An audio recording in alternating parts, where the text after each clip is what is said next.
بسم اللہ الرحمن الرحیم۔ حضرت ابراہیم علیہ السلام کو سزا دینے کی تجویز۔ حضرت ابراہیم علیہ السلام اپنے والد آزر، اپنی قوم کو اور بادشاہ وقت نمرود کو مسلسل توحید کی دعوت دیتے رہے اور ان کے معبودوں کی برائی ان پر ظاہر کرتے رہے۔ اس پر قوم اپنے بتوں کی توہین برداشت نہ کر سکی۔ بادشاہ وقت بھی ان کے ساتھ تھا۔ سبھی نے فیصلہ کیا کہ حضرت ابراہیم علیہ السلام کو آگ میں جلا دیا جائے، لہذا آگ جلائی گئی، اور جب آگ خوب اچھی طرح بھڑک گئی تو حضرت ابراہیم علیہ السلام کو اس میں پھینک دیا گیا۔ اللہ تبارک و تعالیٰ کی قدرت ظاہر ہوئی۔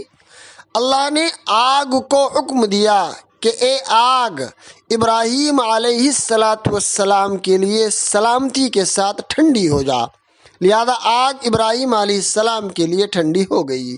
اس واقعے کو دیکھ کر چند نیک دل انسان اسلام میں داخل ہو گئے، مگر قوم کی اکثریت نے اپنے پرانے دین کو نہ چھوڑا۔